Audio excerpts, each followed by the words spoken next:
¿Qué tal amigos? Les saluda Yulisa Vera para el Sistema Integrado de Medios UNEMI.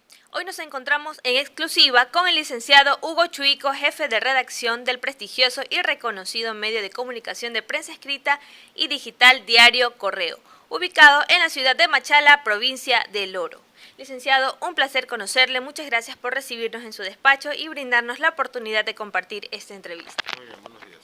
Estimado Hugo, en esta ocasión vamos a charlar sobre los cambios significativos que ha tenido la comunicación desde el uso de los medios de comunicación tradicionales hasta la actualidad. Como primer punto, coméntenos desde su amplia trayectoria de más de 14 años, ¿a qué retos ha tenido que enfrentarse debido a las nuevas formas de comunicar que han surgido en lo que ahora llamamos la era digital? Bien, a ver, retos, el reto es el mismo, desde que hago periodismo de hace más de 15 años, será, que tiene que ver con tratar de, primero, constatar un hecho, verificar que lo que nos indican efectivamente así es, no siempre lo que nos dice el vocero o la autoridad o el funcionario se apega a la realidad, sino que hay que constatarlo para ver si en efecto es de esa manera.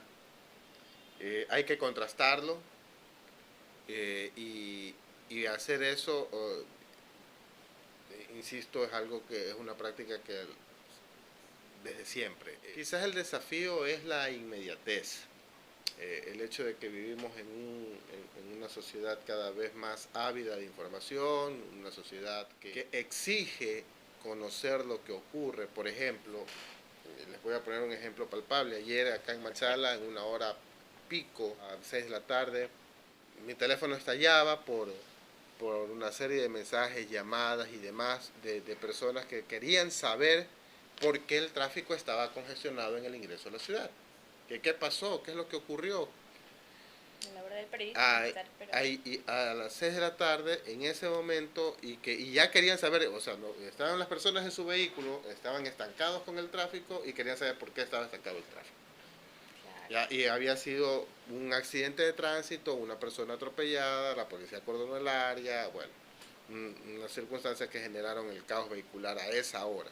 Entonces, esa inmediatez de si algo pasa en ese instante, ya quieren enseguida ver en el medio de comunicación que siguen, que prefieren, en el que creen, o al periodista al que le creen, ya quieren que esté informando. Ya quieren revisar los detalles preliminares, como decía. Ya quieren saber qué es lo que está pasando. Entonces, esa inmediatez es el principal desafío del comunicador. Pero así también es el principal peligro, porque no se trata de quién lo dice primero, sino de quién lo dice mejor. Y para hablar de decirlo mejor es, o sea, quién dice apegado a los hechos, a la realidad. Recordemos lo que pasó en la última elección de febrero de este año, cuando se publican los resultados de un exit poll de la consulta popular y se da como ganador una tendencia, pero el rato de la hora, horas más tarde, ya cuando se estabilizó la tendencia del conteo de votos del CNE, los resultados fueron distintos, fueron otros. Varían, pues, ¿no? Entonces no se trata de quién lo dice primero, sino quién lo dice mejor. La inmediatez es un desafío, pero también es una responsabilidad. Para decirlo hay que contrastar, hay que verificar, hay que contextualizar y saber por qué uno va a decir algo. Perfecto, licenciado. De verdad que en esta ocasión nos ha quedado clarísimo cuáles son los retos que en su caso, en su trayectoria, pues usted ha tenido que enfrentar. En su calidad de periodista profesional, ¿cómo ha sobrellevado la inserción de las nuevas tecnologías que hoy simplifican el uso de los medios de comunicación tradicionales, como por ejemplo las redes sociales y múltiples plataformas digitales que se encuentran disponibles para todo el público? A ver, entendamos dos cosas. El uso de las nuevas tecnologías nos ha implicado un proceso de adaptación, que es inevitable, y es inevitable siempre. Desde que nació Diario Correo el 1 de marzo de 1983, que fue el primer ejemplar que circuló, hasta la actualidad han existido múltiples cambios tecnológicos. Ustedes quizás están viviendo ahora el tiempo del WhatsApp, el tiempo del Facebook, el tiempo del YouTube, pero han existido múltiples cambios desde, desde siempre, porque la tecnología avanza. Desde la época del linotipo, desde la época, quizás ni saben lo que les estoy hablando, Sí. desde la época de recibir el fax, de qué está pasando y recibir un fax para saber qué es lo que está pasando, de una noticia urgente. Esto necesitamos que salga mañana. Le envío un fax, porque no había correo electrónico. Ya.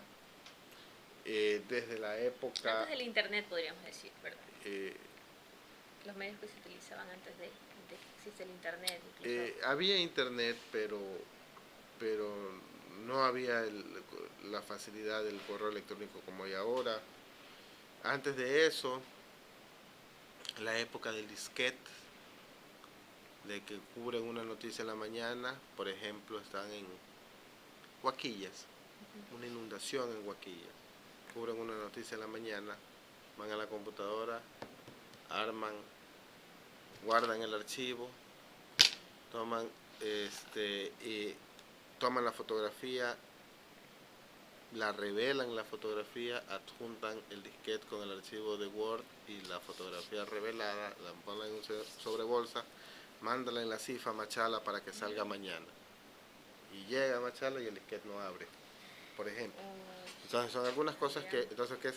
Habían bastantes complicaciones. Había bastantes complicaciones. ¿Qué hacía? Se mandaban en el disquete los archivos, pero aparte el respaldo físico. Es decir, yo mando el disquete y mando esto impreso. Si no abre el disquete, empieza a tipear lo que está allí y para salir al otro día. Eso ya en la época del disquete, que ya es un poco más avanzado. Le estoy hablando de esos inicios del 2000, pero antes era aún más complicado por el tema del fax, o si no, si era algo de última hora y había que salir mañana, llama al corresponsal, uno contesta, sí, a ver, anota, ya tengo aquí la noticia, escríbela, para salir al otro día, para salir al siguiente día con algo importante, y era la forma, y era complicado, pero la tecnología lo que ha hecho es facilitarnos el trabajo, facilitarnos. ¿Sabe por qué facilitarnos? Porque ahora hay un siniestro y las personas están viendo una transmisión en vivo en redes sociales, en Facebook, en YouTube, en Twitter. Y al margen de eso, termina la transmisión, cierra el periodista y en ese momento, en ese lugar, empieza a redactar en su teléfono. Y a los pocos minutos ya está subida a la página web la información, ya está subida en las redes sociales, el post, ya, porque se lo hace de forma inmediata. Pero aún así con eso no nos quedamos para el impreso ya se va un poco más allá porque hay un rigor periodístico que las redes sociales no lo tienen, hay que decirlo, o no, no es que no lo tienen, sino que no, quizás no lo aplican, porque hay medios digitales que sí trabajan con bastante rigor, que son nativos digitales, netamente digitales, con primicias, por poner un ejemplo. Se puede decir que son incluso bastante cuidadosos en los títulos, en todo lo que van a publicar. Sí, pero es que solo hay una forma nada más de hacer periodismo, que es el buen periodismo. Como les digo, es contrastar, verificar, constatar los hechos. ¿Para qué? Para que esa contrastación, verificación, constatación de acontecimientos al otro día sea incontestable, sale publicado, y si es algo que no se apega a la realidad, créanme que aquí tenemos a las personas reclamando.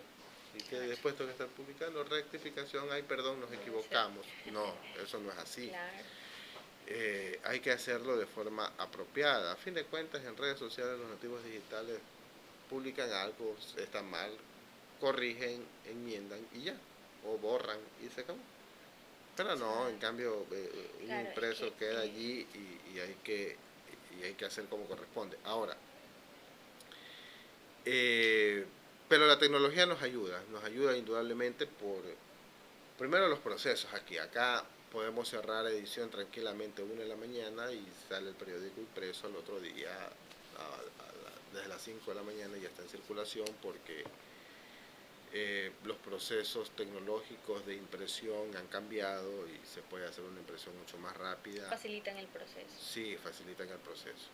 Antes había que revelar películas, había que revelar planchas, había que utilizar gramajes, había que hacer un montón de cosas para imprimir, era mucho más lento el proceso. Ahora es mucho más rápido y directo. Primero. Segundo, el tema mismo de las fotografías. Está el reportero en el lugar de los hechos, toma la fotografía y la envía por correo electrónico donde está la redacción y listo. Y se adjunta eso Y ya se está, prepara la nota. y redacta desde el lugar de los hechos, va juntando y entonces cuando viene aquí a redactar, hay una cobertura a las 7 de la mañana, hasta las 9, empieza a redactar a las 9, viene aquí en la tarde ya solamente a verificar si es que no ha cambiado algo de lo que ocurrió en la mañana, dar seguimiento al tema y entregar su producto. Y, pero, pero como les digo, la tecnología ha venido a facilitarnos las cosas. Eso, básicamente. Bien, licenciado, entonces, como ya lo mencionamos desde el inicio de esta pregunta, pues las nuevas tecnologías nos han ayudado a simplificar bastante lo que es los procesos para la comunicación. Dentro de su actividad como jefe de redacción, ¿cuál es la tarea más compleja para llevar la información tanto en la prensa escrita como en la prensa digital? Cuando fue la pandemia y estábamos cada uno de nosotros en nuestras casas, ¿Ya? ¿dejó de circular el periódico? No. No. ¿Estábamos aquí metidos en esta oficina? Desde No, casa. desde casa. Y la tecnología nos ayudó y nos ayudó sobremanera. Nos tocó encerrarnos, adaptarnos, tener mini salas de redacción en cada una de nuestras casas, todos nuestros compañeros. Interesante. Y aparte de eso, acoplar espacios, debíamos, qué sé yo, se dice. Me llamaba Natalie Morillo, que trabajaba en esa época en el Ministerio del Interior, y me decía, hay una posibilidad para entrevistar a la ministra María Paula Romo, que estaba al frente del COE en esa época, acuérdense. Sí. Ah, ya, sí, claro, listo, va a ser vía Zoom mañana a tal hora, ya, o más tarde, como sea. Listo, perfecto. Ya, entonces tenía que tener todo adecuado para salir con esa entrevista, que salga en las redes sociales del diario, y yo desde casa, y ella desde su oficina, y entonces son cosas que hay que adaptar. Pero había un problema. Empezaron a surgir rumores de que el periódico contagiaba del virus y vaina, y entonces los canillitas, los vendedores de periódicos, no querían salir a vender el periódico, ni entregarlo, ni nada por las circunstancias. Una época realmente Complicada, compleja, fue muy sí. complicada, el ingreso publicitario cayó por completo, las ventas se redujeron en un 75%, las ventas de ejemplares, fue algo duro, difícil. Pero hubo un detalle, no había que informar. Y de pronto empezaron a fallecer las personas, a morir los orenses. Y los familiares de las personas que fallecieron querían que recordar ese momento que fallecieron sus seres queridos y publicar los avisos mortuorios. Y eso, y entonces buscar los mecanismos para atender a las personas y todo lo demás fue complicado en ese momento de la pandemia, pero nos plantearon desafíos de cómo adaptarnos para sin venir acá hacer lo que se hace acá, y tratamos de hacerlo, y se lo hizo. No se dejó de circular nunca, ningún día, todos los días se circuló de la pandemia durante todos los 2 años de pandemia, durante todos los meses de confinamiento. Fueron 6 meses de confinamiento, 6 meses muy duros, muy difíciles, y salimos ventajosamente. No perdimos a nadie por el COVID, ventajosamente. De las colaboradoras de aquí, sí, de Diario Correo, sí, se mantuvieron. Claro. Enhorabuena con salud. Enhorabuena a todos, sí. No tuvimos pérdidas, no tuvimos bajas en nuestro equipo. Me llama la atención, por ejemplo, cuando escribo el editorial, pero un tema que pueda expandirme, no es algo que voy a decir, ya lo digo en una frase y se acabó el comentario de lo que voy a hacer sobre una circunstancia. No, un tema de interés público, de relevancia provincial o nacional, un tema que que lo pueda sintetizar el análisis en 370 palabras, que son las que utilizo para el editorial, y hay que tener un rigor especial por los términos que hay que utilizar. Hay que ser fuertes, claros, directos, pero sin faltar al respeto, sin ofender, sin denigrar y sin tampoco lanzar loas ni desvanecerse en cosas que no vienen al caso. Al contrario, hay que procurar ser insidiosos, procurar ser inquisidores, neutrales también. pero tomar, en realidad, bueno, el editorial, tomar una posición, pero con respeto, con altura, sin desmerecer la opinión contraria. Entonces quizás es lo que más cuidado hay que tener, al menos de los trabajos que realizo. En todo hay que tener cuidado, ¿no? En todo lo que se publique hay que procurar mantener una línea editorial clara, con respeto, con claridad, con transparencia, pero quizás el editorial hay que ser un poco más cuidadoso, tomando en cuenta que es la posición institucional del medio de comunicación en torno a un tema. El profesionalismo siempre Sí, se cuida mucho. Sí, hay que buscar eso. Muy bien. ¿Qué le aconseja a la nueva generación de periodistas ecuatorianos? Que lean, no leen. Que lean, eso. Lean. No sé a qué hora se levantarán los chicos de ahora, pero es una cosa terrible. Los muchachos. Quizás de ellos no es la culpa, quizás se crecieron en esos entornos con una educación secundaria deficiente, no saben leer, no solo que no les gusta, sino que no saben leer, no saben hablar. Entonces una persona que no sabe hablar es evidente que no sabe leer, es evidente. Claro, correcto. Una persona que no sabe expresarse es evidente que no tiene un léxico Enriquecido para poder sí, desenvolverse. Efectivamente.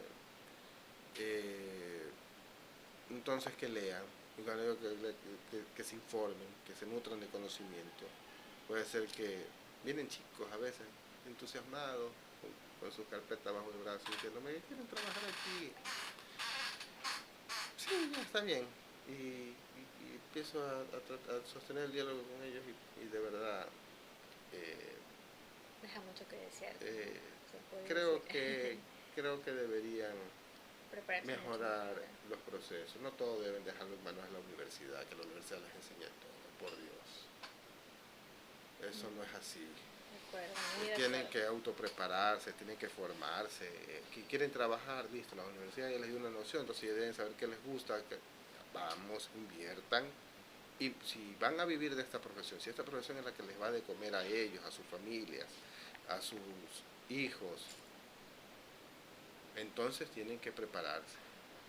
No para ir a conseguir un puestito de trabajo, cumplir 8 horas y se acabó, voy a mi casa y listo. No.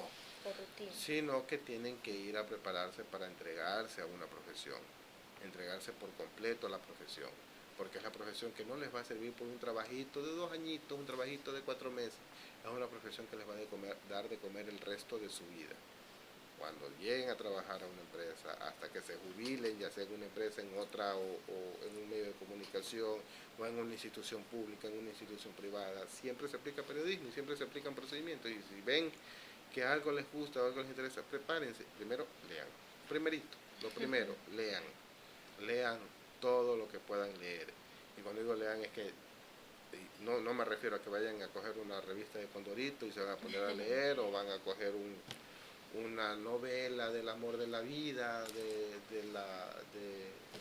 alguna de estas protagonistas. No, se trata de leer no ficción, se trata de leer hechos reales y ver cómo el escritor construye una historia, cómo el escritor envuelve al lector en su historia, cómo el escritor instaura un hilo conductor a lo largo de todo el libro, de todas las 200, 300, 400 páginas que tenga la obra, y en función de ese hilo conductor relata múltiples historias. Y eso tienen que entenderlo los chicos, que la lectura es lo único que les va a nutrir de conocimiento. Insisto, no todo pueden dejarle a sus profesores, no todo pueden dejarle a sus universidades, tienen que prepararse por su cuenta, leyendo primero, a ver qué autor les gusta, si les gusta, no sé, si vamos a lo clásico, a lo antiguo, Hemingway, Truman Capote, George Orwell, no sé, lo que les guste, o si vamos a los nuevos, o los más contemporáneos, a Caparrós, si les gusta eh, Humberto Eco, no sé, lo que les guste, lean, lo importante es que lean. Y si van a leer, procuren que les deje una enseñanza, que cada libro que lean les deje una enseñanza. Estén buscando constantemente en internet, ustedes que manejan la tecnología a la perfección, no utilicen la tecnología para morirse de la risa con un meme, utilicen la tecnología para buscar cursos, capacitaciones, foros. Hay universidades que organizan foros y cuestan, sí, pues cuestan y hay que invertir, o si no, ¿cómo nos preparamos? O si no, ¿cómo nos preparamos? Hay que invertir en nuestra preparación. ¿Por qué? Porque es nuestro. Eso nadie nos lo va a quitar. Nadie se lo va a llevar. Eso es nuestro. Y si nosotros logramos adquirir el conocimiento a través de asistir a foros, encuentros, pueden ser aquí en el Ecuador, recorrerse todo el país, conocer el país. ¿Cómo quieren informar sobre lo que ocurre en el país si ni siquiera conocen el país? Tienen que recorrer el Ecuador, viajar al Ecuador, conocer las costumbres, conocer cómo celebran el Día de los Muertos en Riobamba, cómo celebran o conmemoran el Año Nuevo en Colta, cuáles son las costumbres que tienen en Baños para recibir el carnaval. O sea, y darse cuenta que de todo lo que acontece en cada una de las localidades y conocer el país por dentro, viajar, escuchar. Hay que escuchar. Tenemos dos oídos, dos orejas y una boca para escuchar el doble de lo que hablamos. Y debemos escuchar y escuchar a los demás y escucharlos y aprender. Porque todos nos dejan una enseñanza, todas las personas con las que compartimos un momento. Dice o decía, porque obviamente ya está fallecido, Ryszard Kapuscinski, que cuando tenemos la oportunidad de dialogar con alguien, aprovechemos ese momento para conocer a esa otra persona, para verle a los ojos, para escucharlo con atención, para saber sus expectativas, conocer sus sueños, compartir sus deseos, sus anhelos, ver cómo entiende el mundo esa otra persona y ponernos en sus zapatos. Entonces, cuando vamos a escribir sobre alguien, procuremos haber compartido, conocer algo de ese alguien sobre el que vamos a escribir. Y entonces, así quizás vamos a entender, si nos ponemos en los zapatos del otro, si empezamos a tener empatía, a escucharlos, a conocerlos, podemos entender de mejor forma nuestra realidad. Hay que leer, hay que escuchar, hay que salir de nuestra zona de confort. Esas recomendaciones doy. Lean, viajen, recorran el Ecuador. No se trata de tener dinero o no tener dinero, se trata de tener ganas de conocer. Porque no tengo dinero, pero en lugar de irme a la discoteca este fin de semana, gastarme, no sé cuánto se gastará en entonces una discoteca, los chicos, $20, $50, no lo sé. Y en lugar de ir todas las semanas a gastar $20 en alcohol, son 20, 40, $80 semanales. Esos $80 semanales mejor pago un curso, nutro mi conocimiento, me sirve para toda la vida. Para toda la vida. Estar en constante formación. Y estar en constante capacitación, formación, autoprepararte, ser autodidactas. Y entonces conocer. Y si no tenemos dinero, si no tenemos plata para pagar un curso, para formarnos de esa manera, leamos, busquemos en internet, bueno, vamos a escuchar qué pasó en el foro, como estamos viendo en internet constantemente donde hay foros, capacitación, hay un foro en la Universidad de Palermo. Vamos a ver, ¿sí sabían que la Universidad de Palermo tiene un canal de YouTube muy bueno? Sí. Con todas las capacitaciones, con todos los foros, con todas las charlas, con todos los encuentros de comunicación que hacen, por ejemplo, pueden revisarlo, al revés del derecho, está en todas las ramas, comunicación institucional, radio, televisión, periodismo impreso, hay un montón de cosas que entonces está al alcance. Hay que aprovechar las tecnologías para eso, en lugar de estar viendo cuál es la última canción de, no sé, ¿cómo se llaman estos artistas de ahora? Shakira. De Shakira. En lugar de estar viendo cuál es la última canción, ¿que eso para qué me sirve? Claro, correcto. ¿Eso para qué me sirve? Que con eso le voy a... Porque ya sé cuál es la última canción de Shakira, con eso voy a crecer como persona, como ser humano, como profesional. Mejor en lugar de estar desperdiciando una hora escuchando canciones que no me dicen nada, mejor me pongo a escuchar un coro, a aprender, a conocer, a anotar. Entonces ahí voy, ay, ¿y qué significa eso? ¿Qué dijo? Anoto la palabra, luego la busco, la googleo y aprendo. Ay, aprendí una palabra nueva, he aprendido una expresión nueva, ya sé lo que me quiere decir. ¿Ya? Entonces quizás eso, esas tres cosas. Lean, por sobre todas las cosas. Ojalá pudiesen leer. No se les pide mucho, un libro al mes. Pónganse como objetivo leer un libro, un librito al mes. Uno solo. 12 libros al año. 12 libros al año. Nada más. Pónganse ese objetivo. A ver, lean, viajen, viajen, viajen, viajen. Conozcan, empiecen por conocer todos los cantones de la provincia en la cual ustedes vivan. Empiecen por allí. Okay. ¿Usted de dónde es? Del Cantón del Guavo. Del Guavo. ¿Conoce los 14 cantones del Oro? Casi todos. Casi todos. ¿Conoce las 50 parroquias rurales de la provincia? No. Ya, vamos. Entonces digo, ¿sabe qué? Vamos a comer las empanadas de viento a Capiro, que es una de sus principales cosas. La gente va al parque, va a la iglesia, termina la misa y se va al frente de la iglesia a comer su empanadas de viento. Y es una tradición allá. O vamos a los... Se conoce, se aprende bastante. O vamos a los chicharrones de Moro Moro. Las huecas, como también.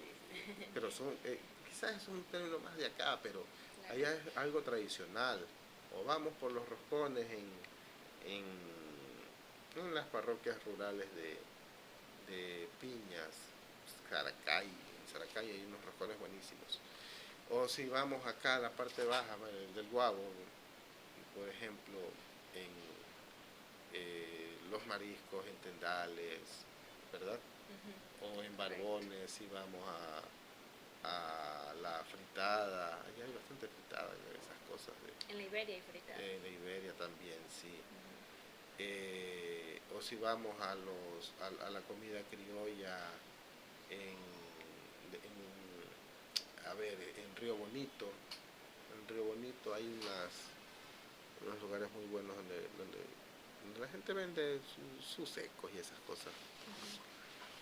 O si vamos a Buenavista, el caldo de tubo. Entonces hay que conocer la provincia para saber qué uno puede encontrar en cada lugar, qué uno puede comer en cada lugar. O si no ha comido, por ejemplo, unos cuyes en Chilla. Si uno no ha comido unos cuyes en Chilla, comerlos, conocerlos. Ay, no, que se ve feo. Pero hay que probarlo, por lo menos probarlo. Si no se lo come todo, pero probarlo para saber, para entender un poco la idiosincrasia de cada lugar que uno va. Y cuando uno come y está ahí compartiendo, empieza a conversar con las personas y se empieza, por ejemplo en Chilla, a enterarse de Paltacalo, del antiguo cementerio Inca, y de por qué asocian lo del antiguo cementerio Inca con el silbido del viento y por qué se llama Chilla el cantón. ¿Ya? Por ponerles un ejemplo, si van o en la ruta a Chilla, para ir a Chilla, a subir por Daliche o al llegar a Dumarí, ver las rocas gigantes, y no son rocas, son meteoritos que llegaron, cayeron y aquí está. O sea, hay un sinnúmero de historias urbanas alrededor de cada pueblito que uno lo maravilla y uno se queda conociéndolo y qué chévere, ¿no? Y qué linda que es nuestra provincia. O uno va al cantón Atahualpa, se llama Atahualpa porque aquí pasó Atahualpa. No en vano tiene el nombre de provincia del Obra. Sí, efectivamente. No, es que aquí y allá están convencidos que allí en Atahualpa está enterrado el tesoro de Atahualpa. Y bueno, es lo que ellos creen, forma parte de su urbanidad. Listo. Y es lo que, como les digo, empezar por acá, nuestra provincia del Oro. Vamos a nuestra provincia, recorramos los 14 cantones, las 50 parroquias, conozcamos nuestra ruralidad, os vamos a chacras, y bueno, y vemos que chacras lo separa chacras de Perú un río, y hay una zona con minas, y que es peligroso ir por ahí porque todavía hay minas de la guerra del 95 en Chacras, o de la guerra del 41, y entonces, y todas las leyendas que hay alrededor de eso, de todo lo que implicó la guerra, los desplazados, los hijos de la guerra, como se les denomina. Entonces hay un sinnúmero de historias que nos permite conocer de mejor forma nuestra provincia. Lean, viajen y prepárense. Esas tres cositas. Muy bien, licenciado. Realmente son grandes consejos los que acabamos de recibir y escuchar, y esperamos pues ponerlos desde ya en práctica. ¿Cuál es la misión y visión que mantiene como portavoz de la verdad y como parte de uno de los medios de comunicación más importantes del país aquí en Diario El Correo? Se trata de apegarse a la realidad. Para apegarse a la realidad hay que entender que la realidad tiene múltiples caras. Lo que para mí algo es bueno, para usted puede ser malo. Lo que para él es algo exiguo, poco, para mí puede ser abundante. Entonces, en lugar de llenarnos de calificativos y de juicios de valor, contemos historias. Digamos las cosas conforme la gente lo ve, lo siente y lo interpreta. Y que sea quien reciba el mensaje quien establezca sus propias conclusiones. Solo así nos podemos apegar a la verdad. Contar las cosas como son. Si están bien o están mal, cada quien lo tomará o lo asimilará o lo entenderá como corresponde. No nos corresponde a nosotros, no es nuestra tarea decir si algo está bien o algo está mal.